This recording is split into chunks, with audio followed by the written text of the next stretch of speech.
When you look at this picture, what does it make you wonder about? Maybe you're wondering, why does the frog have 5 heads? Why are they in outer space?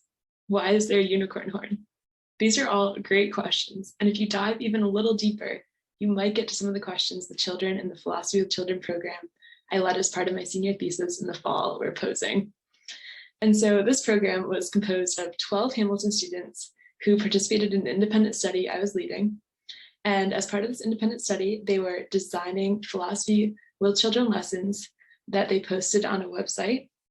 And then they were also leading live philosophy with children dialogues with kids from the local community, K through 8th grade students, every week. And so a big part of this program was focusing on creating student-centered spaces where the questions that students had were leading the discussions and the dialogues that were taking place. And so a big part of philosophy with children is helping children develop these critical thinking skills, self-reflect, be better able to express themselves, and engage in important dialogues with others who they may not always agree with. So to give you a little more background on this image, an activity we'd often lead our classroom discussions with on Zoom was sharing the whiteboard and putting on some music and having kids reflect on the questions that they wonder about often, but haven't been given the space to talk about in traditional classrooms. So as you see here, some of the questions that were raised are, who am I and what makes me different than other people? What is the difference between humans and animals? And what's the biggest number? And so these are huge and fundamental philosophical questions that children naturally come to, but aren't often given the space for.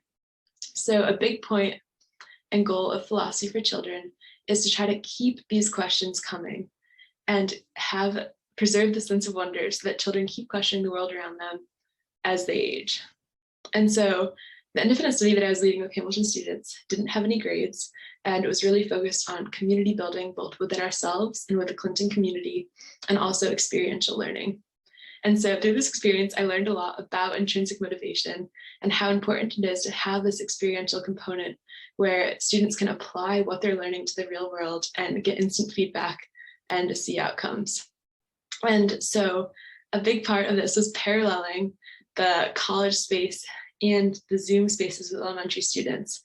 And the focus in both of these spaces was a collective responsibility to be there fully, to try to deconstruct traditional classroom power dynamics, to create these student-centered spaces where students could think creatively about how things could be different with education, and have spaces where their own voices took the lead and mattered. Thank you.